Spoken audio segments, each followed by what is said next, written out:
ان الحمد لله نحمده ونستعينه ونستغفره ونعوذ بالله من شرور انفسنا ومن سيئات اعمالنا من يهده الله فلا مضل له ومن يضلله فلا هادي له واشهد ان لا اله الا الله وحده لا شريك له واشهد ان محمدا عبده ورسوله اما بعد فان خير الحديث كتاب الله وخير الهدي هدي محمد صلى الله عليه وسلم وشر الأمور محدثاتها وكل محدثة بدعة وكل بدعة ضلالة وكل ضلالة في النار أما بعد فأعوذ بالله من الشيطان الرجيم من همزه ونفخه ونفثه بسم الله الرحمن الرحيم رب اشرح لي صدري ويسر لي أمري واحلل عقدة من لساني يفقهوا قولي بسم الله الرحمن الرحيم إن الله وملائكته يصلون على النبي یا ایہا الذین آمنوا صلوا علیہ وسلموا تسلیما اللہم صلی علی محمد وعلی آل محمد کما صلیت علی ابراہیم وعلی آل ابراہیم انک حمید مجید اللہم بارک علی محمد وعلی آل محمد کما بارکت علی ابراہیم وعلی آل ابراہیم انک حمید مجید۔ اچھا جناب، آج یوم عرفہ ہے 1431 ہجری، 9 ذوالحجہ اور 16 نومبر 2010 ہے۔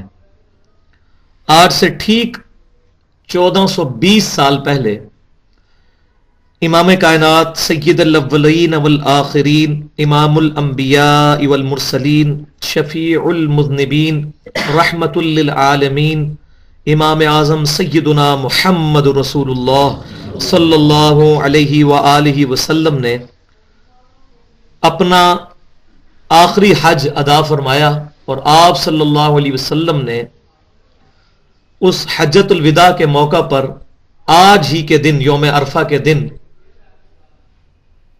ایک خطبہ ارشاد فرمایا جو ہمارے پاس احادیث کی کتابوں میں موجود ہے۔ صحیح بخاری اور صحیح مسلم میں کتاب الحج جو چیپٹر ہے اس کے اندر یہ خطبہ ڈیٹیل کے ساتھ موجود ہے، جس میں آپ صلی اللہ علیہ وسلم نے جہاں بہت ساری باتیں ارشاد فرمائیں، ان میں سے 2 باتیں آج میری گفتگو کا موضوع بنے گی۔ بس یہ بھی میں ابھی مغرب کی سنتیں ادا کر رہا تھا، اس کے بعد میرے ذہن میں خیال آیا کہ اس ٹاپک کے اوپر بات کر لی جائے۔ پہلی بات یہ کہ امام کائنات صلی اللہ علیہ وآلہ وسلم نے ارشاد فرمایا، اور اس کا حوالہ ہے المستدرک للحاکم علی صحیحین، کتاب العلم چیپٹر ہے، اور انٹرنیشنل نمبرنگ کے مطابق 318 نمبر حدیث ہے، اور راوی ہیں سیدنا عبداللہ بن عباس رضی اللہ تعالی عنہما۔ وہ فرماتے ہیں کہ آپ صلی اللہ علیہ وسلم نے حجۃ الوداع کے موقع پر ہمیں وصیت کرتے ہوئے ارشاد فرمایا کہ میں اپنے بعد تم میں 2 ایسی چیزیں چھوڑ کر جا رہا ہوں جن کو اگر مضبوطی سے پکڑ لوگے تو تم کبھی بھی گمراہ نہیں ہوگے۔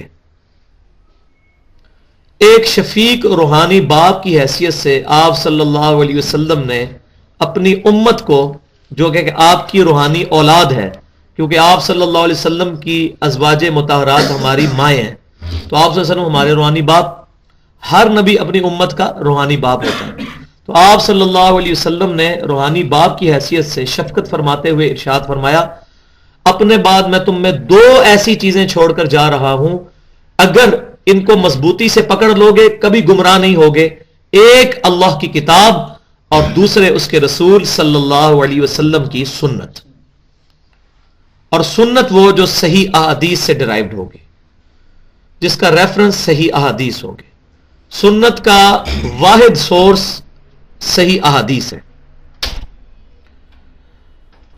اور الحمدللہ امت کا اجماع بھی ہے اس بات کے اوپر کہ 2 ہی سورس ہیں مین، جو ایبسولوٹ سورس ہیں نالج کے، وہ کتاب اللہ اور سنت رسول ہیں، اور ان دونوں چیزوں کو ملا کر ہم کہتے ہیں وحی، وہ علم جو اللہ تعالیٰ نے ریویلڈ نالج کی صورت میں اپنے پروفٹ صلی اللہ علیہ وسلم کو عطا فرمایا۔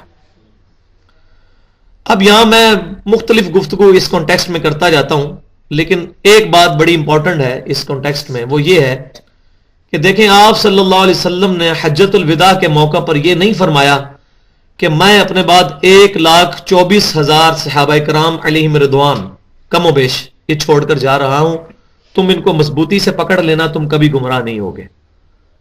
حالانکہ وہ الحمدللہ سب کے سب جنتی ہیں. اہل سنت کا یہ عقیدہ ہے.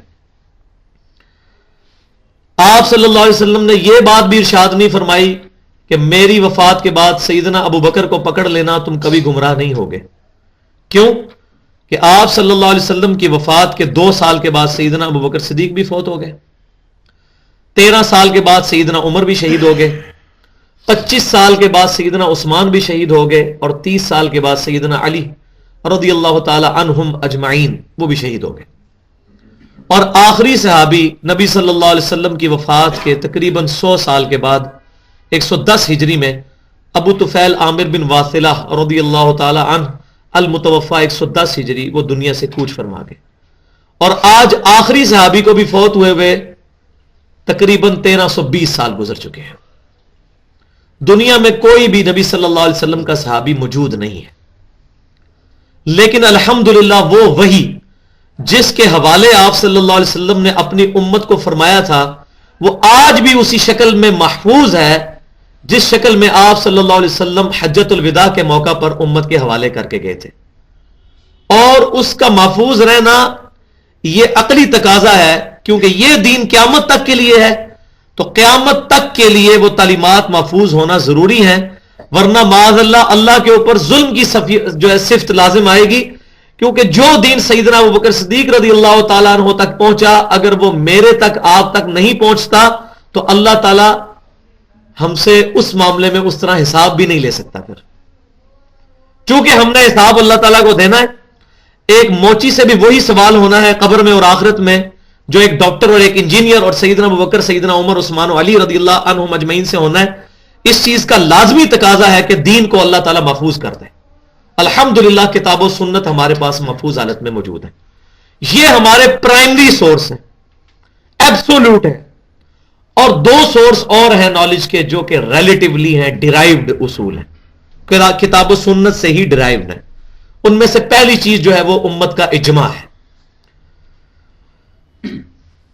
المستدرک للحاکم علی صحیحین کا جو کتاب العلم چیپٹر ہے اس میں انٹرنیشنل نمبرنگ کے مطابق 399 نمبر حدیث ہے، اور اس کے راوی بھی سیدنا عبداللہ بن عباس رضی اللہ تعالی عنہما ہے کہ آپ صلی اللہ علیہ وسلم نے فرمایا کہ اللہ تعالیٰ میری امت کو کبھی بھی گمراہی پر جمع نہیں ہونے دے گا. اللہ تعالیٰ حفاظت کرے گا میری امت کی. اور سورۃ النساء کی بھی 115 نمبر آیت سے اشارتاً یہ بات نکلتی ہے کہ یہ امت کبھی بھی گمراہی پر جمع نہیں ہوگی. جب امت کسی بات پر اتفاق کرے گی، اجماع کر لے گی، تو وہ حجت ہوگا. لہذا کتاب اللہ اور سنت رسول صلی اللہ علیہ وسلم کو ماننے کا تقاضا یہ ہے کہ ہم اجماع امت کو بھی حجت مانیں. اور اجماع امت کی جو بڑی بڑی مثالیں ہیں ان میں قرآن پاک کو کتابی شکل میں لے کر آنا، سیدنا ابو بکر صدیق رضی اللہ تعالیٰ عنہ کی مبارک خلافت، اسی طریقے سے منکرین زکوٰۃ کے خلاف قتال کرنا، اس طرح کے ایشوز گنتے چلے جائیں تو اتنے زیادہ ایشوز آتے ہیں کہ جن کا سورس صرف اجماع امتی ہے. اور چوتھا جو ڈرائیوڈ اصول ہے وہ ہے قیاس شرعی یا اجتہاد جس کو ہم کہتے ہیں، اور وہ بھی المصنف ابن ابی شیبہ میں انٹرنیشنل نمبرنگ کے مطابق 22,990 نمبر اثر ہے کہ سیدنا عمر رضی اللہ تعالیٰ عنہ کہتے ہیں کہ جب بھی تمہیں کوئی مسئلہ آئے تو پہلے کتاب اللہ میں تلاش کرو، وہاں نہ پاؤ تو پھر سنت رسول میں دیکھو صلی اللہ علیہ وسلم، وہاں بھی نہ پاؤ تو اس کے بعد اجماع میں دیکھو، اور اگر اجماع بھی مسئلہ نہ پاؤ تو پھر تم اس میں قیاس کر لو، اجتہاد کر لو. لیکن اہل سنت اور اہل بدعت کا اختلاف یہ ہے، اہل سنت کہتے ہیں پہلے نمبر پر کتاب اللہ، پھر سنت رسول صلی اللہ علیہ وسلم، پھر اجماع امت اور پھر قیاس. لیکن جو اہل بدعت ہیں وہ تینوں چیزوں کو داؤ پہ لگا کے اپنے امام کے اجتہاد کو پرائورٹی دیتے ہوئے اپنے امام کو امام کائنات صلی اللہ علیہ وسلم کے مقابلے پر کھڑا کر دیتے ہیں. اور یہ صحیح بخاری کے اندر حدیث موجود ہے، محمد فرق بین الناس، محمد صلی اللہ علیہ وسلم لوگوں میں حق اور باطل کے درمیان فرق ہے. لہذا آپ صلی اللہ علیہ وسلم کی مبارک ذات کو کنٹراورشل بنایا گیا شیطان کی طرف سے، اور آپ کے مقابلے پر اتنے بڑے بڑے بزرگ جو کہ خود بھی یہی کہتے تھے کہ کتاب اللہ اور سنت کو فالو کرو، ان کے ناموں کو استعمال کر کے امت میں فرقے بنائے گئے. حد و حد یہ ہے کہ خانہ کعبہ اور مدینہ شریف میں بھی بدعت جاری کرتے ہوئے 600 سال تک 4 مسلح پڑے رہے. اور یہ بات یاد رکھیں، بخاری اور مسلم کی متفق علیہ حدیث ہے فضائل مدینہ کے چیپٹر میں، جس نے مدینے میں بدعت جاری کی، سیدنا علی سے روایت ہے، اس پہ اللہ کی لعنت، اللہ کے فرشتوں کی لعنت اور تمام لعنت کرنے والوں کی لعنت. اور یہ اس لعنت میں سے حصہ حاصل کیا سلطنت عثمانیہ نے، بڑے افسوس سے کہنا پڑتا ہے. پھر اللہ تبارک و تعالیٰ نے اپنی تقدیر غالب فرمائی، اور بخاری اور مسلم کی متفق علیہ حدیث ہے فضائل مدینہ کے چیپٹر میں کہ قرب قیامت میں دین مدینے میں ایسے لوٹ آئے گا جیسے سانپ اپنی حفاظت کے لیے اپنے بل میں واپس آ جاتا ہے. 1925 کے اندر پچھلے 1000 سال سے جو گمراہی پھیلی ہوئی تھی، جو کسی کے وہم و گمان میں بھی نہیں تھی کہ اس گمراہی سے کیسے امت کا چھٹکارا ہوگا، اللہ تبارک و تعالیٰ نے ایسی صورتحال بنائی کہ سلطنت عثمانیہ ٹوٹنے کے بعد ایسے حالات کریٹ ہوئے کہ عرب کے اندر ہی ایسے لوگ اٹھے کہ جنہوں نے ایک تحریک اٹھائی جس کو انہوں نے سلفی تحریک کا نام دیا، اور انہوں نے یہ دعوت دی کہ ہم کتاب اللہ اور سنت رسول اور اجماع کی برتری کرتے ہوئے یہاں پر جو بھی نبی صلی اللہ علیہ وسلم کی نافرمانیاں ہو رہی ہیں ان کو ختم کریں گے. اور سب سے پہلے انہوں نے وہاں پر بنے ہوئے مزارات کو گرا دیا، جو صحیح مسلم میں حدیث ہے، میں تمہیں منع کرتا ہوں قبروں پر عمارت مت بنانا، قبروں کو پکا مت کرنا، قبروں پر مت بیٹھنا، نہ مجاور بن کے نہ ویسے اس کے اوپر، کیونکہ قبر کا احترام ہے. خیر یہ گفتگو کہاں سے کہاں نکلے گی، لیکن میں یہ بنیادی طور پہ آپ کو یہ 3-4 چیزیں جو بتانا چاہتا تھا. تو یہ ایک پہلی چیز تھی جو میں بتانا چاہ رہا تھا کہ نبی صلی اللہ علیہ وسلم نے یہ ہمیں کیٹاگوریکلی مینشن کیا کہ وحی کو پکڑنا. دوسری بات جس پہ میں نے آج گفتگو کرنی ہے، اور شاید کڑوی بات ہو، کچھ بھائیوں کی آنکھیں بھی بند ہو رہی ہیں، اللہ تعالیٰ ان کی آنکھیں کھولے، اور جو آپ کے ساتھ بندے بیٹھے ہوئے ہیں وہ آپ خود ان پہ نظر رکھیں کہ کہیں شیطان ان کو جو ہے میٹھی نیند نہ سلا دے. ماشاءاللہ ادھر اتنے بندے 60-70 کے قریب بیٹھے ہوئے ہیں، اگر یہ لوگ بھی اس بات کو سمجھ لیں تو بہت ہیں. سیدنا عیسیٰ علیہ السلام کے ساتھ تو 12 حواری تھے، تو 12 والنٹیئرز بھی ہمیں مل جائیں تو بہت ہیں جو کتاب اللہ اور سنت کو سمجھتے ہوئے اس بات کو لے کے چلیں. اچھا، اس حجۃ الوداع کے موقع پر آپ صلی اللہ علیہ وسلم نے یہ جو بات ارشاد فرمائی، اس میں پھر مزید ایلیبوریشن کرتے ہوئے آپ صلی اللہ علیہ وسلم نے کتاب اللہ پر بہت زیادہ زور دیا. اتنا زور دیا کہ بخاری اور مسلم میں جو حجۃ الوداع کا خطبہ ہے اس میں یہ الفاظ موجود نہیں جو میں نے پڑھے ہیں کہ 2 چیزیں چھوڑ کے جا رہا ہوں. اس میں یہ الفاظ موجود ہے کہ میں تم میں وہ چیز چھوڑ کے جا رہا ہوں، اگر تم اس کو مضبوطی سے پکڑے رہے تم کبھی بھی گمراہ نہیں ہوگے، وہ اللہ کی کتاب ہے. اور اس سے بھی ایک خطبہ سپرسیڈ کر گیا. جب آپ صلی اللہ علیہ وسلم حجۃ الوداع سے واپس آ رہے تھے مدینہ شریف، تو غدیر خم کے مقام پر آپ صلی اللہ علیہ وسلم نے مکے اور مدینے کے درمیان صحابہ اکرام کو اکٹھا کر کے ایک گفتگو فرمائی جو صحیح مسلم کے اندر کتاب الفضائل چیپٹر میں انٹرنیشنل نمبرنگ کے مطابق، یہاں حدیث بھی وہ لکھی ہے، 6228 نمبر حدیث ہے، ہمارے یہ بروشر کے اوپر لکھی ہوئی ہے. آپ صلی اللہ علیہ وسلم نے فرمایا، اب یہ ذرا الفاظ سنیں، آج میں جس درد سے بول رہا ہوں نا وہ آپ میرے دل کی کیفیت سمجھ نہیں سکتے، اور میں ایکٹنگ کر کے یہاں رونا نہیں چاہتا آپ کے سامنے، لیکن میں یہ باتیں آپ کے سامنے رکھنا چاہتا ہوں کہ واللہ ان کو اہمیت دے. آپ صلی اللہ علیہ وسلم فرما رہے ہیں کہ لوگوں، صحیح مسلم کتاب الفضائل 6228 نمبر حدیث، بلکہ 4 حدیثیں اوپر تلے ہیں، 3 اس سے پہلے بھی ہیں، اور زید بن ارقم رضی اللہ تعالیٰ عنہ اس کو روایت کر رہے ہیں. اور آپ رضی اللہ تعالیٰ فرما رہے ہیں کہ آپ صلی اللہ علیہ وسلم نے ہم سے ارشاد فرمایا کہ لوگوں آگاہ ہو جاؤ، میں بھی ایک انسان ہوں، قریب ہے کہ اللہ کا قاصد یعنی موت کا فرشتہ میرے پاس آئے اور میں اس کی دعوت قبول کر لوں، یعنی میں اللہ کے پاس چلا جاؤں. میں تم سے کچھ اہم باتیں کرنا چاہتا ہوں، میں اپنے بعد تم میں 2 بھاری چیزیں چھوڑ کر جا رہا ہوں. ان میں سے پہلی چیز تو اللہ کی کتاب ہے، تم اس کو مضبوطی سے پکڑو اور اس کے ساتھ تعلق کو مضبوط بناؤ. اور پھر زید بن ارقم کہتے ہیں کہ آپ صلی اللہ علیہ وسلم اس کی ترغیب دلاتے رہے، اللہ کی کتاب، اللہ کی کتاب، اللہ کی کتاب، جو آج ہم نے چھوڑ دی ہے. اور پھر آپ صلی اللہ علیہ وسلم نے فرمایا یہ اللہ کی کتاب، اس کے اندر ہدایت ہے، اس میں نور ہے، یہ اللہ کی رسی ہے جو قرآن میں ہے وَاعْتَصِمُوا بِحَبْلِ اللَّهِ جَمِيعًا وَلَا تَفَرَّقُوا، اللہ کی رسی کو مضبوطی سے تھام لو اور فرقوں میں مت بٹو. یہ اللہ کی رسی ہے، جو اس کو پکڑے گا وہ ہدایت پر ہے، جو اس کو چھوڑ دے گا وہ گمراہ ہے، وہ گمراہ ہو جائے گا. کیٹاگوریکلی مینشن کیا صرف کتاب اللہ کو. سنت اس کے اندر شامل ہے کتاب اللہ کی تفسیر میں، لیکن مین چیز جس کو پکڑنا ہے، جس پہ امت جڑ سکتی ہے بھائیو، نہ تو وہ فضائل اعمال ہے، نہ وہ فیضان سنت ہے، نہ وہ الرحیق المختوم ہے، وہ اللہ کی کتاب ہے قرآن پاک جو ہمارے پاس موجود ہے حفاظت کے ساتھ، جس کی گارنٹی اللہ نے خود دی.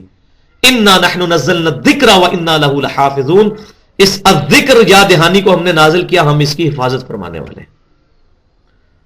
پھر آپ صلی اللہ علیہ وسلم نے فرمایا دوسری چیز میرے اہل بیت ہیں، میں اپنے اہل بیت کے معاملے میں تمہیں اللہ سے ڈراتا ہوں، میں اپنے اہل بیت کے معاملے میں تمہیں اللہ سے ڈراتا ہوں، یعنی ان کے ساتھ حسن سلوک کرنا. پکڑنے کا حکم قرآن کو دیا اور حسن سلوک کا حکم اہل بیت کے لیے، پکڑنا قرآن کو. لہذا ہم اہل سنت جو لوگ بھی اہل بیت کے بارے میں بغض رکھتے ہیں یا زبان درازی کرتے ہیں، چاہے سیدنا حسین کے بارے میں کرتے ہوں، چاہے سیدہ عائشہ کے بارے میں کرتے ہوں، کیونکہ نبی صلی اللہ علیہ وسلم کی مبارک بیویاں بھی اہل بیت ہیں، اور وہ 4 لوگ جن کو صحیح مسلم میں حدیث ہے نبی صلی اللہ علیہ وسلم نے کتاب الفضائل چیپٹر میں کہ اپنی چادر کے نیچے لے کر فرمایا کہ اے اللہ یہ میرے اہل بیت ہیں، سیدنا علی، سیدنا حسن، سیدنا حسین اور سیدہ فاطمہ رضی اللہ تعالی عنہم اجمعین. چاہے نبی صلی اللہ علیہ وسلم کی ازواج ہوں یا یہ لوگ ہوں، جو ان سے کسی بھی معاملے میں بغض رکھتا ہے اور ان سے بغض رکھنے والوں کے ساتھ محبت رکھتا ہے یا ان کے اوپر ظلم کرنے والوں کے ساتھ ڈائریکٹلی شریک ہے یا یزید کی طرح انڈائریکٹلی شریک ہے، ہم سب کا معاملہ اللہ کے سپرد کرتے ہیں. ہم کسی سے محبت نہیں رکھتے، ہم اہل بیت صحابہ کرام اور نبی صلی اللہ علیہ وسلم سے محبت کرتے ہیں. کسی کو ہم کافر نہیں کہتے، معاملہ ان کا اللہ کے سپرد کرتے ہیں. ہم یزیدی نہیں ہیں، اسی طریقے سے ہم رافضی نہیں ہیں کہ ہم جو ہے صحابہ کرام، اور اسی کے برعکس اہل بیت کی محبت کے اندر ہم ان لوگوں سے بھی بری ہیں جو ہمارے روحانی ماموں سیدنا امیر معاویہ رضی اللہ تعالی عنہ کو برا بھلا کہتے ہیں، ہم ان سے بھی بری ہیں. ہم ان سے بھی بری ہیں جو اہل بیت کی محبت کی آڑ کے اندر سیدنا عثمان غنی رضی اللہ تعالیٰ عنہ کے اوپر تبرع کرتے ہیں، یا سیدنا ابوبکر اور سیدنا عمر کے اوپر بھی، ہم ان سے بھی بری ہیں. اہل سنت سب سے پیار کرتے ہیں الحمدللہ، یہ تو ہے ہی پیار کا منہج. وہ جو دوسری بات میں نے کرنی تھی وہ یہ کہ آپ صلی اللہ علیہ وسلم نے، پھر بخاری اور مسلم میں موجود ہے، صحیح مسلم میں تو ڈیٹیل کے ساتھ، آپ صلی اللہ علیہ وسلم نے فرمایا اے میرے صحابہ کیا میں نے اللہ کا پیغام تم تک پہنچا دیا ہے؟ تو تمام نے بیک زبان کہا کہ اے اللہ کے نبی صلی اللہ علیہ وسلم آپ نے پیغام پہنچا دیا، بلکہ پہنچانے کا حق ادا کر دیا. پھر آپ صلی اللہ علیہ وسلم نے 3 دفعہ اپنی مبارک انگلی آسمان کی طرف اٹھا کر کہا اے اللہ گواہ رہنا، اے اللہ گواہ رہنا، اے اللہ گواہ رہنا.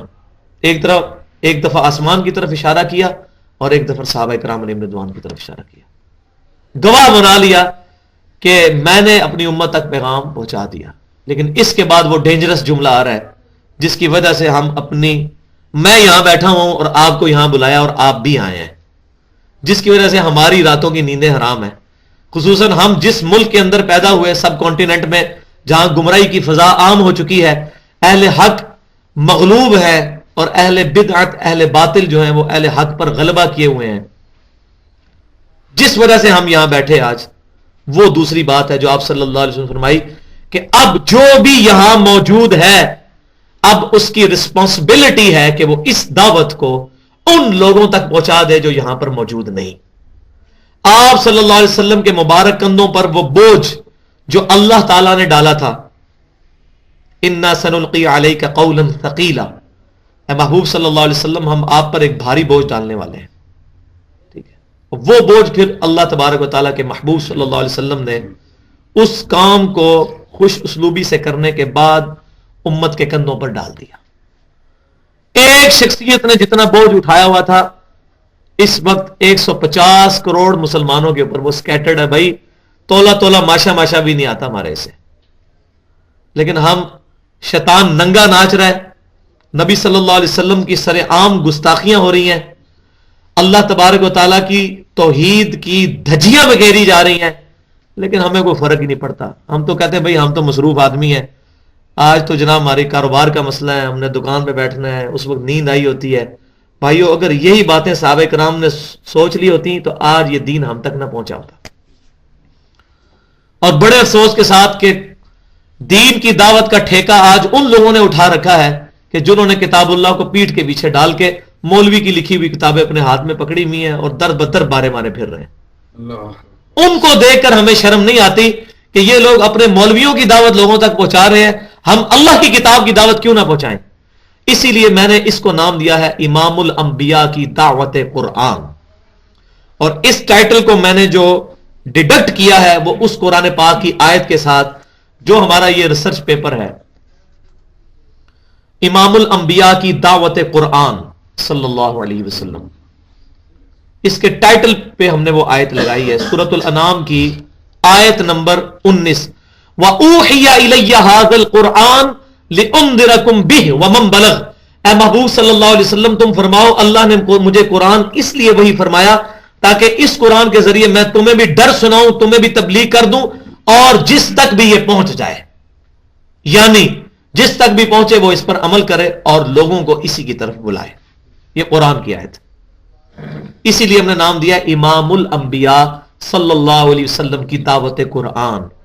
یہ بھائی سیدنا ابو بکر صدیق کی دعوت قرآن نہیں ہے، یہ سیدنا عمر کی دعوت قرآن نہیں ہے، یہ سیدنا عثمان و علی، اسی طریقے سے امام حنیفہ، امام شافعی، امام مالک، ان کی دعوت قرآن نہیں ہے. یہ سب کے سب لوگ ہماری ہی طرح اسی قرآن کی دعوت کے داعی تھے، لیکن آج ہم ان کی جوتیوں کی خاک کے برابر بھی نہیں پہنچ سک رہے.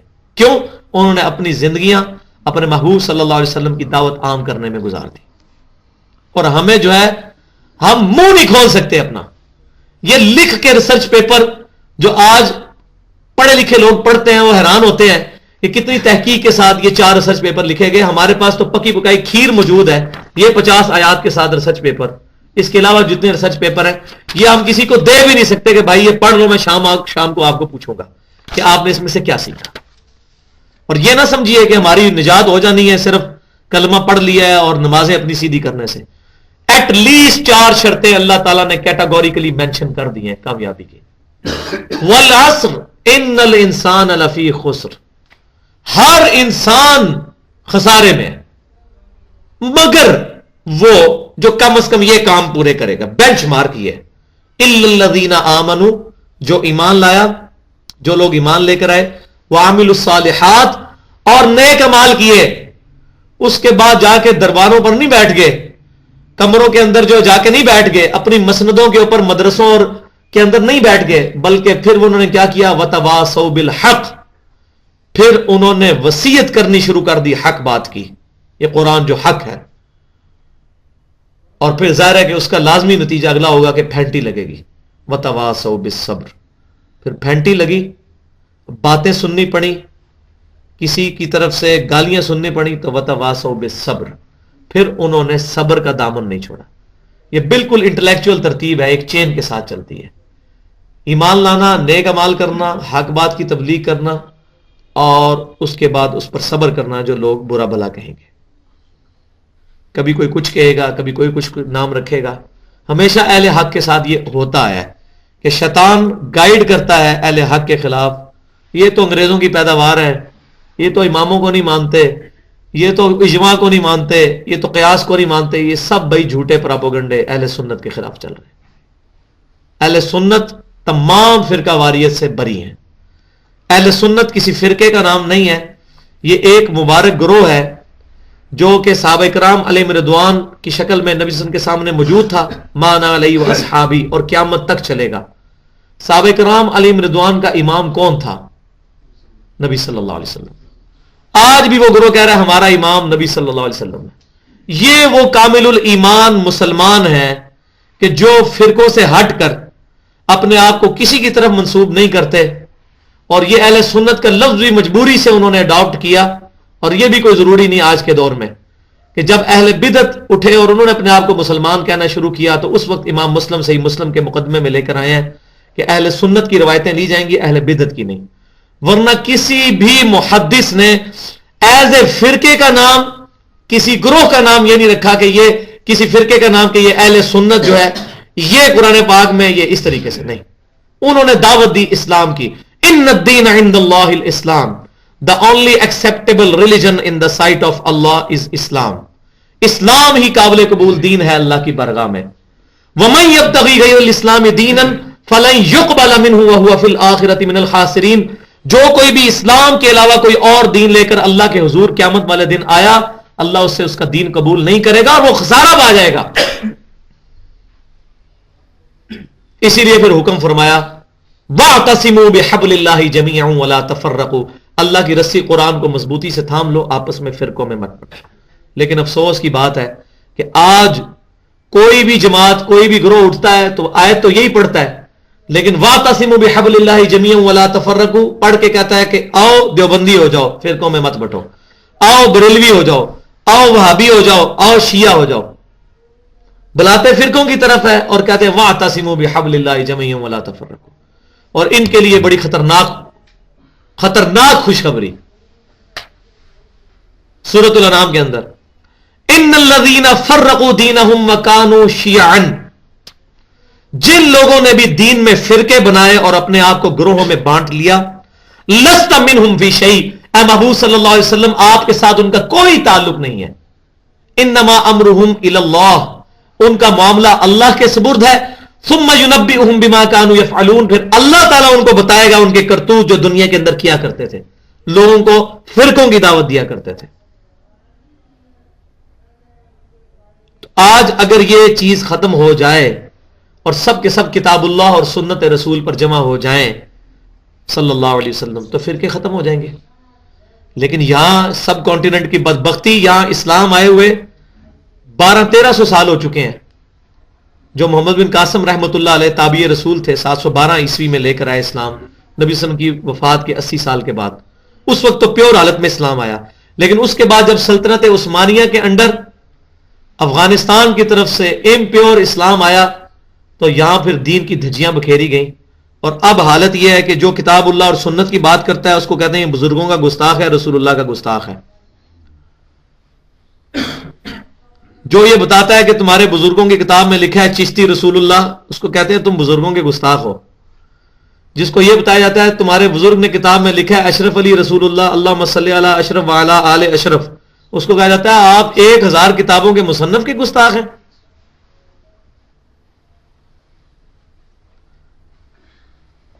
تو ہم کہتے ہیں ایک میں for the sake of argument ایک جملہ بولنے لگا ہوں، واللہ ہم پوری دنیا کے بزرگوں کے گستاخ ہو جائیں ہم کافر نہیں ہوں گے، لیکن تم پوری دنیا کے بزرگوں کو اپنا امام مان لو اور رسول اللہ کے گستاخ ہو گے، تم کافر ہو جاؤ گے. اگر تمہارے زوم میں ہم بزرگوں کے گستاخ ہیں تو واللہ ہم رسول اللہ کے گستاخ نہیں ہیں. ہمارے پروفٹ کی محبت نے ہمیں یہاں تک پہنچایا ہے کہ ہم اتنی زبان کھول کر تمہارے بزرگوں کی کتابوں کے اوپر گرفت کرتے ہیں. بزرگوں پہ نہیں ظاہر وہ فوت ہو چکے ہیں، ہمیں نہیں پتا انہوں نے لکھا یا کتابیں تبدیل ہو گئی، ان کا معاملہ اللہ کے سپرد. لیکن چونکہ تمہارا یہ دعویٰ ہے کہ تمہارے بزرگوں نے یہ باتیں لکھی ہیں اور صحیح لکھی ہیں، یہ معرفت دیا گلاں نے، پھر ہم ان عبارتوں کے اوپر گرفت کرتے ہیں کہ واللہ ان کو چھوڑو اور نبی صلی اللہ علیہ وسلم کے مبارک قدموں تک آ جاؤ. اور یہی ذلت 31 سال مجھے بھی اٹھانی پڑی اور بڑی مشکل کے بعد چیز سمجھ آئی. میں نے اپنی ایف ایس سی اور میٹرک کی لائف کے اندر وہ تصوف کی کتابیں پڑھ ماری جن کے آج نام بھی نہیں لوگوں کو آتے، جو صوفیاء بڑے بڑے بنے بیٹھے ہوئے. لیکن واللہ جب 2001 کے اندر بخاری اور مسلم پڑھنی شروع کی، قرآن پاک کا ترجمہ 2007 میں پڑھنا شروع کیا، تو مجھے پتا چلا کہ mysticism is a religion against Islam. تصوف ایک پورا دین ہے جو فیبریکیٹ کیا گیا ہے اسلام کے مقابلے پہ. اور اس کے اوپر میں گھنٹوں بول سکتا ہوں. میں صرف بخاری اور مسلم کا کمپیریزن کروانا شروع کر دوں. صوفیاء نے اپنی کتابوں میں ہیڈنگز بنا کے چیپٹرز بنائے ہیں، نکاح کے نقصانات. کیمیائے سعادت میں بھی اٹھا کے دیکھ لیں، امام محمد غزالی نے، کشف الموجود میں علی بن عثمان حجویری نے، بلکہ وہ لکھتے ہیں میں نے تو غلطی کی تھی زندگی میں شادی کرنے کی. اور بخاری اور مسلم کی حدیث اٹھا کے دیکھیں، کتاب النکاح چیپٹر میں پہلی حدیث آپ صلی اللہ علیہ وسلم فرمایا النکاح سنتی فمن رغب عن سنتی فلیس منی. نکاح میری سنت ہے، جس نے اس سے اغراض کیا اس کا مجھ سے کوئی تعلق نہیں. تذکرۃ الاولیاء جس کا دیوبند اور بریلوی ہمارے بھائی میں پبلک کو کہہ رہا ہوں، علماء کو نہیں، کیونکہ ان کی مثال تو وانتم تعلمون ہے، وہ تذکرۃ الاولیاء کا ترجمہ کر رہے ہیں، جو ایک معتبر کتاب ہے تصوف کے اوپر، شیخ فرید الدین عطار نے آج سے تقریباً 800 سال پہلے لکھی ہے. آپ وہ کتاب پڑھ کے دیکھیں، ہم تو بڑا جھومتے تھے وہ کتاب پڑھ کے، گستاخیوں سے پر ہے. بایزید بستامی کے اوپر پورا چیپٹر ہے، اور وہ کہتے ہیں کہ قیامت والے دن محمد صلی اللہ علیہ وسلم اور تمام نبی میرے جھنڈے کے نیچے ہوں گے. سلسلہ عالیہ نقشبندیہ کے بزرگ بایزید بستامی، لیکن ہماری جرت نہیں کہ ایک جملہ بول سکے کہ اس گستاخ کی بات کو نہ مانو. بخاری اور مسلم کہہ رہی ہے کہ لواء الحمد، شفاعت کا جھنڈا، جنتیوں کا جھنڈا میرے امام کے ہاتھ میں ہوگا، امام کائنات صلی اللہ علیہ وسلم. پھر بکواس کرتے ہیں جو حنفی ہیں امام حنیفہ کے جھنڈے کے نیچے چلے جائیں گے جنت میں، جو شافعی ہیں وہ امام شافعی کے جھنڈے کے نیچے چلے جائیں گے، جو مالکی ہیں وہ امام مالک رحمۃ اللہ علیہ کے جھنڈے کے نیچے چلے جائیں گے. یہ سارے امام ہمارے لیے قابل احترام ہیں کیونکہ یہ اہل سنت کے امام تھے. انہوں نے کہیں یہ بکواس نہیں کی ہے کہ ہمیں کوئی جھنڈے ملیں گے، کہیں یہ نہیں فرمایا. ان کی جرت نہیں ہو سکتی تھی یہ بات کریں. تو آپ لوگ کس کے جھنڈے کے نیچے جاؤ گے؟ ہم کہیں گے بھائی ہمارا جھنڈا تو کنفرم ہے بخاری اور مسلم میں، کیونکہ ہم نے تو اس کو امام مانا ہے جو کائنات کا امام ہے، جو انبیاء کا امام ہے صلی اللہ علیہ وسلم. ہمارے امام کا تو جھنڈا ہے، ہمیں پتا ہے. تمہارے اماموں کے جھنڈے کہاں سے آ گئے بھائی؟ تم نے خود سے فیبریکیٹ کر لیے. تو یہ میں آپ کو یہ تلخ باتیں، آج میں بڑی روٹین سے ہٹ کے یہ باتیں کر رہا ہوں، اڑیاں قسم کی جس کو کہتے ہیں ننگی باتیں. یہ اس لیے کہ یہ آج کی جو ہماری گفتگو ہے یہ قسم کی ایک دعوت کے پوائنٹ آف ویو سے بھی میں پڑھے لکھے لوگوں تک، سمجھدار لوگوں تک یہ بات پہنچانا چاہتا ہوں کہ کس قدر گمراہی نے پنجے گاڑ لیے ہیں ہمارے سب کانٹیننٹ انڈیا، پاکستان، بنگلہ دیش کے علاقوں میں. اور جو لوگ کتاب اور سنت کی آواز اٹھاتے ہیں ان کے خلاف بولتے ہیں. وجہ کیا؟ کہ یہ لوگ جن کا دعویٰ کہ ہم لوگ یہ کرتے رہے، ہم نے اتنا اسلام پھیلایا، ہمارے بزرگوں نے اتنوں کو کلمہ پڑھایا، یہ کیا وہ کیا، سٹیٹسٹیکلی یہ بات ہی غلط ہے. آج سے اگر 800 سال پہلے 90 لاکھ نے یہاں کلمہ پڑھا ہوتا نا تو دنیا میں صرف مسلمان ہی ہوتے. یہ سٹیٹسٹیکلی بات غلط ہے، اس وقت 90 لاکھ لوگ ہی نہیں تھے ادھر. تو یہ سب وہ دیو مولائی قصے کہانیاں. اگر سپوز پڑھا بھی ہے تو آج سے 1000 سال پہلے ایران کے اندر جو بزرگ آ کے جنہوں نے اسلام پھیلایا ان کو آپ کافر کیوں کہتے ہیں؟ دیوبند اور بریلوی بھی کہتے ہیں کافر. ہم اہل سنت کسی کو کافر نہیں کہتے، صرف اس کی غلطی پوائنٹ آؤٹ کرتے ہیں. فلاں کافر فلاں کافر نہیں، صرف یہ کہیں گے اس کا عقیدہ کفریہ ہے، شرکیہ ہے، اس کا معاملہ اللہ کے سپرد. اس کو مینشن نہیں کریں گے یہ کافر ہے. تو ان شیعہ کو جن کو آپ کافر کہتے ہیں، احمد بریلوی صاحب نے بھی ان کے خلاف فتویٰ لکھا، دیوبند کے علماء نے بھی لکھا، ان کے بھی تو بزرگ 1000 سال پرانے ہیں، ان کو آپ کافر کیوں کہتے ہیں؟ وہ بھی تو بزرگوں کے زوم میں ہیں.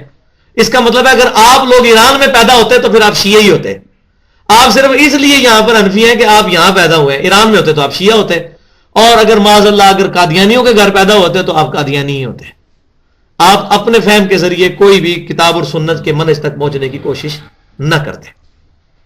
تو انہوں نے ظلم کیا کیا کہ یہاں پر اسلام آیا، 1000 سال سے کسی نے جرت نہیں کی کہ وہ قرآن پاک کا ترجمہ کر دے اردو میں یا بخاری اور مسلم کا ترجمہ کر دے. اور مجھے ایک دیوبند عالم کی بات بڑی پسند ہے، اٹک کے ہیں، انہوں نے مناقب ابی حنیفہ کے مقدمے یہ بات لکھی ہے کہ علماء دیوبند کو میں کہتا ہوں کہ غلطیاں تو تمہاری ہیں، تمہیں کس نے کہا تھا تم قرآن کا اور بخاری اور مسلم کا ترجمہ کرو؟ اب پبلک کو پتہ چل گیا، اب تمہارے ڈکوسلے نہیں چل سکتے، اب بھگتو اپنی غلطیاں. تم نے ترجمہ کیوں کیا؟ اب تم لوگوں کو کہ نماز ایسے پڑھنی ہے، وہ تو کہیں گے بخاری میں ایسے لکھی ہوئی ہے، تمہارے منہ پہ چپیڑ ماریں گے، قصور تمہارا اپنا ہے، تم نے بخاری مسلم کا ترجمہ کیوں کیا؟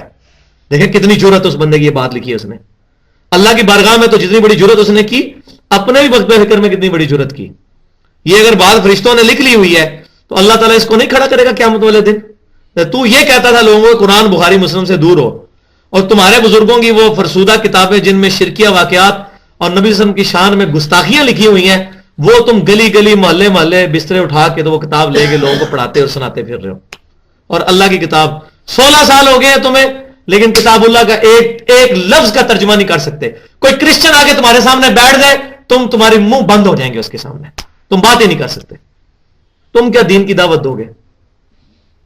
اور جس دین کی دعوت دے رہے ہو وہ بھی وہ دین نہیں ہے جو نبی صلی اللہ علیہ وسلم امت کو دے کے گئے. اور نہیں جی پھر بھی کچھ نہ کچھ تو کر رہے ہیں محنت.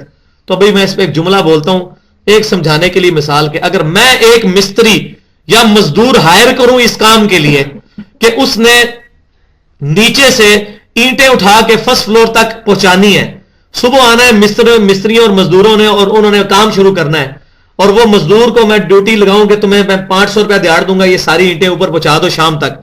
وہ شام تک اینٹیں تو اوپر نہ بجائے، اوپر چھت کی صفائی کرتا رہے جھاڑو سے، تو شام کو آئے کہ جی میں نے بڑی محنت کی ہے، تو کیا خیال ہے میں اس کو انعام دوں گا؟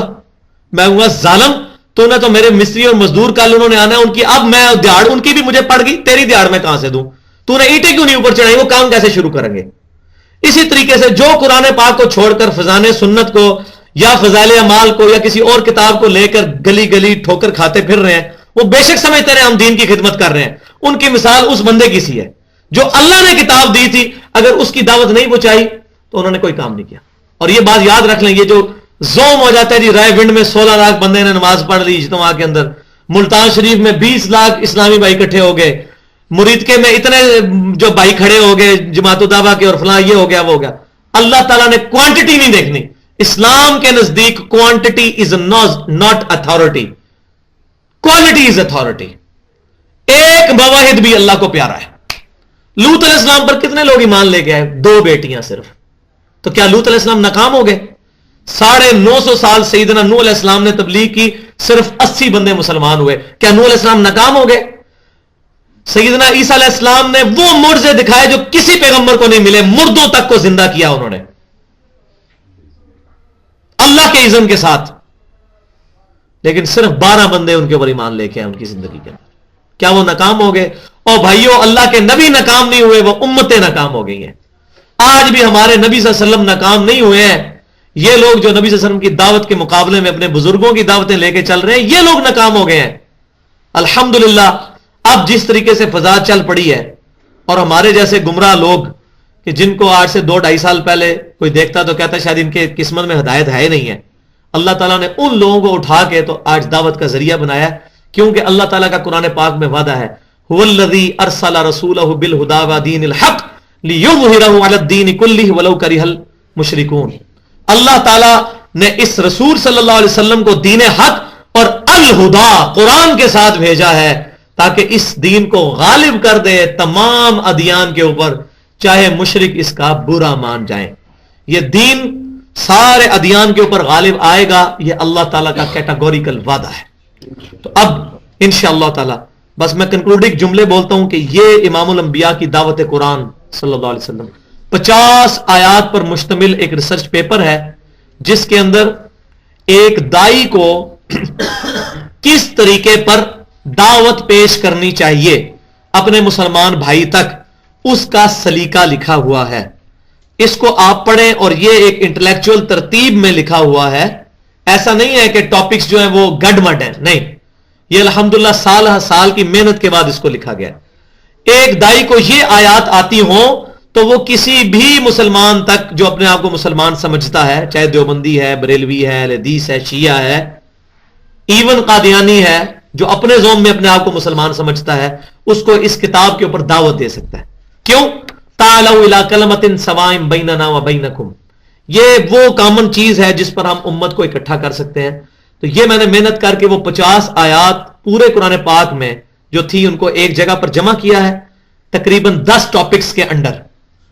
اور الحمدللہ ان ٹاپکس کے اندر جو بہترین طریقے سے چیزیں پریزنٹ ہو سکتی تھی، مثلا اطیع اللہ اطیع رسول پہ قرآن پاک میں مور دین 50 آیات ہیں، لیکن ان میں سے میں نے صرف 2 چوز کی ہیں جو اسٹرانگلی اتنی اسٹرانگ تھی کہ جو ہر چیز کو کور کرتی ہوں بیک وقت. ویسے تو قرآن کی ہر آیت ہی اسٹرانگ ہے، لیکن کچھ چیزیں بہت زیادہ ہیں، جیسا کہ سیدنا علی رضی اللہ تعالیٰ عنہ کی وہ مجھے بات یاد آ گئی جو جامعہ ترمذی میں ہے کہ قرآن میں ایک آیت ایسی ہے جو مجھے سب سے زیادہ پسند ہے، ان اللہ لا یغفر ان یشرک بہ ویغفر ما دون ذلک لمن یشاء.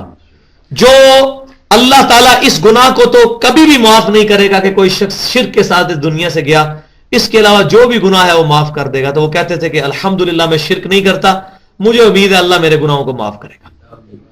تو یہ جو 10 ٹاپکس ہیں وہ میں ٹاپکس کی مین ہیڈنگز پڑھ کے آپ کو بتا دیتا ہوں. پہلا ٹاپک اس کے اندر جو ہے وہ یہ ہے کہ سیدنا محمد رسول اللہ صلی اللہ علیہ وسلم کی مبارک تعلیمات وحی یعنی قرآن اور اس کی ایکسپلینیشن صحیح احادیث شک سے 100% پاک، محفوظ اور صحیح حالت میں ہمارے پاس موجود اور سمجھنے کے لیے آسان ہے.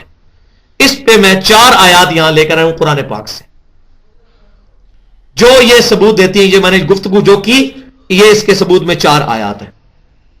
اس کے بعد دوسرا ٹاپک ہے، یہ ہم اب اس کو بھی اس طرح بھی سمجھیں کہ میں آپ کو دعوت پیش کر رہا ہوں، آپ نے کسی مسلمان کو کیسے دعوت پیش کرنی ہے. تو آپ نے پہلی بات یہی کرنی ہے کہ نبی صلی اللہ علیہ وسلم کی تعلیمات وہی ہمارے پاس کتاب اللہ اور سنت کی شکل میں محفوظ اور شک سے 100% پاک اللہ تعالیٰ نے ہمیں محفوظ حالت میں دے دی ہیں.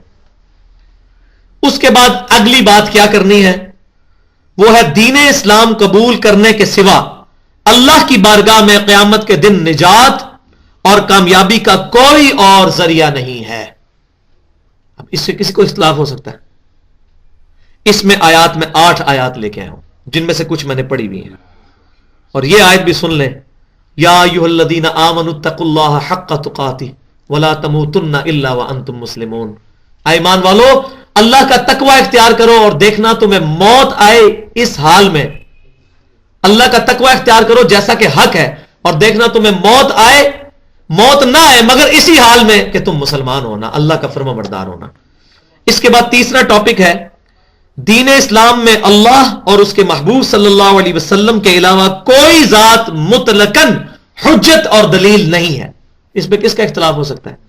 اس کانٹیکسٹ کے اندر بھی 2 آیات میں لے کے آیا ہوں.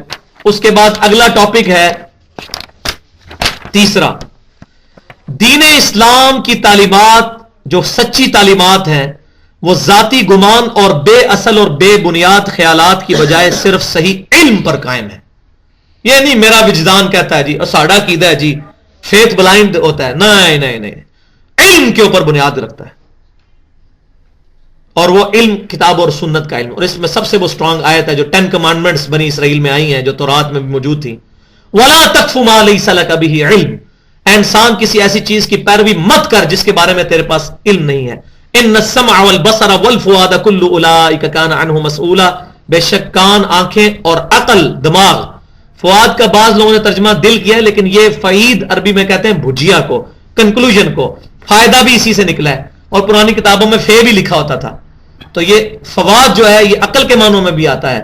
یہ عقل، یہ 3 انسٹرومنٹ کی وجہ سے تیری پوچھ ہوگی قیامت والے دن. اللہ نے تجھے جو 3 انسٹرومنٹ دیے اس کو یوز کر کے تو نے حق بات تک کیوں نہیں پہنچا. چوتھا ٹاپک اس کے اندر 5واں، دین اسلام میں تمام علوم کی بنیاد 2 سرچشموں پر ہے، قرآن اور سنت. اور سنت وہ جو صحیح الاسناد احادیث سے نکالی گئی ہے. اس کے بعد 6 نمبر کے اوپر قرآن حکیم سے ہدایت حاصل کرنے کے لیے بنیادی طور پر 3 شرائط ہیں. اب یہ اسی ترتیب سے چلیں گے کہ ذاتی گمان کو چھوڑ کر علم پر آئیں. اس کے بعد علم میں بنیادی چیز قرآن، اور قرآن سے ہدایت حاصل کرنے کے لیے 3 شرطیں ہیں. نمبر 1 کوشش کرنے، والذین جاہدوا فینا لنہدینہم سبلنا. جو لوگ ہماری راہ میں کوشش کریں گے ہم اپنی راہیں کھول دیں گے. ان کے پاس مولوی کی ڈگری ہونا شرط نہیں، جو بھی کوشش کرے گا. It is the responsibility of almighty Allah کہ ہر شخص تک دین سمجھ آئے، ورنہ موچیوں کے لیے تو دین ہی نہ ہو، صرف ڈاکٹرز انجینئرز کے لیے ہو. 3 شرطیں ہیں. پہلی ایک کوشش کرنا، دوسری بات متوجہ ہو کر سننا، اور تیسرا اپنی عقل استعمال کرنا. یہ وہ ٹاپک 6 ہو گئے. 7واں ٹاپک، قرآن حکیم کو چھوڑ کر کسی بھی اور کتاب کے ذریعے دین اسلام کی دعوت و تبلیغ اور جہاد اکبر کرنا ممکن ہی نہیں ہے. یہ ہے جہاد اکبر جو سورۃ الفرقان کی 52 نمبر آیت میں ہے، فَلَا تُطِعِ الْكَافِرِينَ وَجَاهِدْهُمْ بِهِ جِهَادًا كَبِيرًا. اے نبی صلی اللہ علیہ وسلم کافروں کی باتوں کی طرف متوجہ نہ ہوں، ان کو درگزر کریں اور اس قرآن کے ذریعے بڑا جہاد کریں. 8واں ٹاپک، قرآن حکیم سے دوری اور آخرت میں ناکامی کی اصل وجہ اپنے اپنے فرقوں کے بزرگوں کی اندھا دھند پیروی ہے. ایک بریلوی جب یہ سوچتا رہے گا یار اتنے بڑے بڑے بزرگ غلط تھے، ایک جو بندی یہ سوچتا رہے گا اتنے بڑے بڑے بزرگ غلط تھے، ایک اہل حدیث یہ گزرتا کہنا شروع کر دیا کہ میرے اتنے بڑے بڑے بزرگ غلط تھے. یہ آج مجھے کہہ رہا ہے بخاری اور مسلم میں لکھا ہوا ہے یہ کرو، صحیح بخاری میں امام بخاری نے لکھا ہے کہ 2 ہاتھ سے مسافہ کرنا سنت ہے، تو یہ مجھے یہ بات بتا رہا ہے میرے بزرگوں کو نہیں تھا پتا؟ نہیں، یہ بات نہیں، العلم کے اوپر بنیاد رکھنی ہے اور بزرگوں کو چھوڑ کر اللہ اور اس کے رسول صلی اللہ علیہ وسلم کی پیروی کرنی ہے۔ اور 9واں ٹاپک ہے قرآن حکیم کی روشنی میں فرقہ واریت کی مذمت، صراط مستقیم کی پہچان اور ناقابل معافی جرم کی نشاندہی۔ فرقوں کو چھوڑیں اور صراط مستقیم کو اڈاپٹ کریں، اور وہ صراط مستقیم جس کے آج لوگ راگ لاب کے بریلوی جب وہ پڑھتے ہیں صراط الذین انعمت علیہم تو کہتے ہیں دیکھو معین الدین چشتی، علی اجویری اور یہ دمڑی علی سرکار، کھوتے علی سرکار، کتے علی سرکار، پگیاڑ شاہ۔ یہ پگیاڑ شاہ یہ ضیاء مسجد ہے اسلام آباد ہائی وے کے اوپر، اس کے سامنے پگیاڑ شاہ سید پگیاڑ شاہ جو ہے وہ مزار بنا ہوا ہے باقاعدہ، اندازہ کریں آپ، اور نام یہاں سے پڑھ کے ان کے نام لیتے ہیں۔ اسی طریقے سے دیوبند جب پڑھتے ہیں صراط اللہ نام تعلیم، وہ کہتے ہیں قاسم نونوتوی صاحب جنہوں نے کہا تھا کہ رسول اللہ کے بعد بھی کوئی نبی آ سکتا ہے۔ پھر کہتے ہیں اشرف علی تھانوی صاحب، وہ اشرف علی رسول اللہ والی سرکار۔ اچھا، اسی طریقے سے وہ فلاں کا نام۔ اسی طرح اہل حدیث پڑھیں گے تو وہ کہیں گے علامہ وحید الزمان، بعض لوگ، بعض کہیں گے اسماعیل دلوی، اور جو اہل عقل ہوں گے اہل حدیث کے اندر وہ کہیں گے نہیں ہم کتاب اللہ اور سنت کو اپنا من سمجھتے ہیں۔ اور میری کوئی ذاتی ایفیلیشن کی بات نہیں ہے، واللہ میں بینگ این ایکسپرٹ اوپینین جتنا میں نے اہل حدیث مکتبہ فکر کے اندر سوائے چند غلطیوں کو نکال کر جو رجحان دیکھا ہے کتاب و سنت کی محبت کا ان کی عوام میں، علماء واقعی مقلد ہیں اپنے بزرگوں کے، اور بڑا تلخ تجربہ ہوا ہے میرا، عوام۔ اور اسی طریقے سے پہلے نمبر پہ میں اہل حدیث کو لیتا ہوں اس معاملے میں عوام میں، دوسرے نمبر پر بریلوی عوام، ان کے دلوں میں واقعی نبی صلی اللہ علیہ وسلم کی اتنی محبت ہے، میں خود بھی 31 سال بریلوی رہا ہوں، اگر ان کو اس ریفرنس سے بات کنوے کر دی جائے وہ کتاب اور سنت کی بات قبول کر لیتے ہیں۔ اور تیسرے نمبر پر دیوبند، وہ جو بھی معاملہ ہے ان کی تقلید کی سختی کا، لیکن نبی صلی اللہ علیہ وسلم کی محبت کسی نہ کسی درجے میں موجود ہے، صرف آپ نے اس کو اگنائٹ کرنا ہے۔ لہذا اہل سنت کہلوانے والے تینوں گروہ کی پبلک میرے نزدیک میں ان کو گمراہ نہیں کہتا، بریلوی، دیوبندی، اہل حدیث، پبلک جن بیچاروں کو چیزیں نہیں پتا۔ لیکن اس کا یہ مطلب نہیں کہ جو کچھ وہ غلط کر رہے ہیں میں اس کو انڈورس کروں گا۔ میرا کام ہے کہ میں ایک اہل حدیث کو بتاؤں کہ بھئی نبی صلی اللہ علیہ وسلم سے ایک رکعت بھی ننگے سر پڑھنا ثابت نہیں، آپ سر ڈھانپ کے نماز پڑھیں، بلکہ نماز کے علاوہ بھی اہتمام کریں۔ میری ذمہ داری ہے کہ میں ایک بریلوی کو سمجھاؤں کہ بھائی قبر کے اوپر جا کر قبر والے کے لیے دعا کرنی ہے، اپنے لیے نہیں دعا کرنی کہ اے قبر والے میری مدد کر۔ اسی طریقے سے میری یہ ذمہ داری ہے کہ میں ایک دیوبندی بھائی کو سمجھاؤں کہ بھائی آپ کے سامنے جب کوئی صحیح حدیث آتی ہے تو آپ یہ نہ فوراً کہہ دیا جائے ہم امام حنیفہ کے مقلد ہیں، آپ فوراً کہا کریں ہم رسول اللہ کے غلام ہیں، اور بات آپ صلی اللہ علیہ وسلم کی قبول کریں گے۔ اور جب آپ کو دکھایا جائے کہ آپ کے بزرگوں نے یہ اشرف علی رسول اللہ لکھا ہے تو آپ کہیں بھئی ہم بری ہیں۔ لیکن واللہ میں وثوق سے کہتا ہوں، میرا آج تک بھی واسطہ جب بھی بریلوی، دیوبندی، اہل حدیث عوام سے پڑھا ہے اور میں نے ان کو کتاب اور سنت کا علم سامنے رکھا ہے، کسی کی جرت نہیں ہوئی ہے کہ وہ اس کو غلط کہے۔ یہ سارا فتنہ مولویوں کا کھڑا کیا ہوا ہے، اور جب میں مولوی کہہ رہا ہوں واللہ اس سے مراد میری علماء سو ہے، صرف علماء حق کے قدموں کی خاک میری آنکھوں کا سرما۔ لیکن چونکہ زیادہ تر علماء سو ہی ہیں، وہ اپنے فرقے کی محبت کے اندر ظاہر ہے وہ ساری دکانداری اور روٹیاں چل رہی ہیں اس بنیاد کے اوپر، تو ہم بھی محبت کے ساتھ پریزنٹ کریں۔ تو یہ 9واں، اس کے اندر وہ ٹاپک، قل اننی ہدانی ربی الی صراط مستقیم، اے نبی صلی اللہ علیہ وسلم تم فرماؤ مجھے میرے رب نے صراط مستقیم دکھا دیا ہے۔ وہ صراط الذین انعمت علیہم سے بات کہاں تک نکل گئی تھی؟ میں بتا رہا ہوں صراط مستقیم کو قرآن میں آیا ہے، وہ کیا ہے؟ قل اننی ہدانی ربی الی صراط مستقیم، سورۃ الانعام کی 161 سے لے کے 163 تک آیا، میرے رب نے مجھے سیدھا راستہ دکھا دیا ہے صراط مستقیم کا، اس کی طرف میری رہنمائی کر دی ہے۔ دینن قیما ملت ابراہیم حنیفہ، جو دین قائم ہے ابراہیم علیہ السلام کی ملت پر، جو حنیفہ سب سے ٹوٹ کر ایک رب کے ہو گئے تھے۔ وما کان من المشرکین، اور وہ مشرک نہیں تھے۔ یہ سب سے بڑی بات، شرک سے 100% بیزاری کا اظہار، وہ ہے صراط مستقیم۔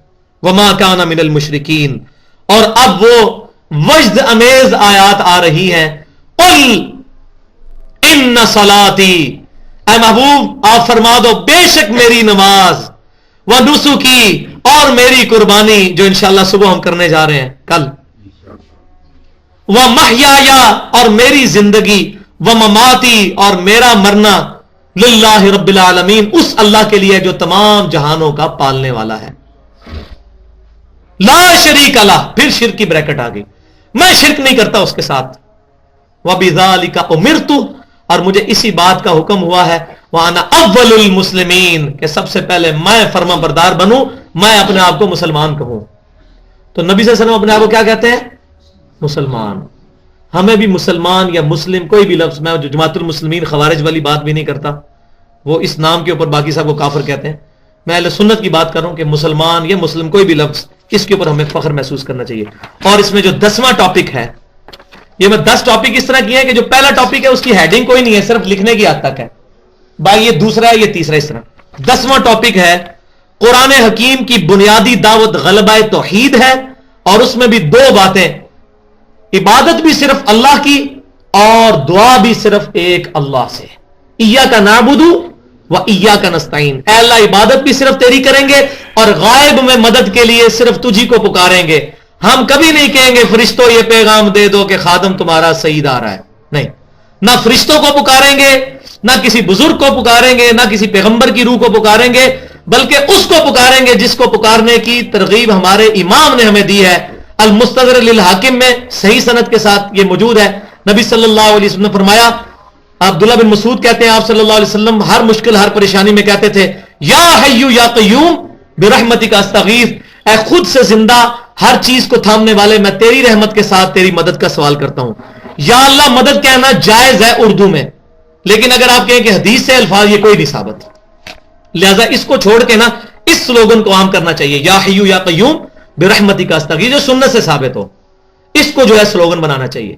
اختیار اللہ نے فرشتوں کو بھی دیا ہے بارش برسانے کا، لیکن پکارتے ہم اللہ کو ہیں۔ فرشتے درود شریف نبی صلی اللہ علیہ وسلم کی طرف لے کے جاتے ہیں، لیکن ہم اللہ کو کہتے ہیں، اللہم صلی علی محمد، اے اللہ آپ بھیجیں محمد صلی اللہ علیہ وسلم پر درود۔ فرشتوں کو پکارنا یہ شرک ہے، کسی بھی ہستی کو اللہ کے علاوہ۔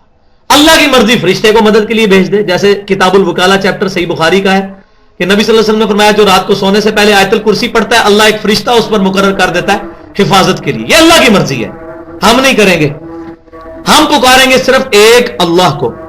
اور اس میں وہ آخری بات بھی یاد رکھیں جو اسی ٹاپک کے اندر ہے، وہ یہ ہے وَلَقَدْ بَعَثْنَا فِي كُلِّ أُمَّةٍ رَسُولًا، اور بے شک ہم نے ہر امت میں رسول بھیجا ایک ہی دعوت دے کر، أَنِ اعْبُدُوا اللَّهَ، عبادت کرو اللہ کی، وَاجْتَنِبُوا الطَّاغُوتَ، اور جھوٹے خداؤں اور شیطان سے بچو۔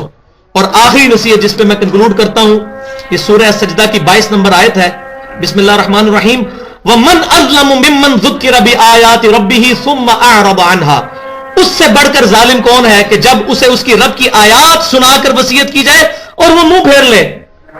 اِنَّا مِنَ الْمُجْرِمِينَ مُنْتَقِمُونَ، ایسے مجرموں سے تو ہم انتقام لے کر چھوڑیں گے۔ وَلِعَاذُ بِاللَّہ، بھائی ہم مجرم نہیں بنتے کہ ہم کتاب اللہ کے مقابلے پہ ایاک نعبد و ایاک نستعین کے مقابلے میں کسی بزرگ کا شعر سنائیں، نہیں، ہم اللہ کے نبی صلی اللہ علیہ وسلم کی دعوت کو قبول کرتے ہیں۔ سبحانک اللہم و بحمدک، اشہد ان لا الہ الا انت، استغفرک و اتوب الیک۔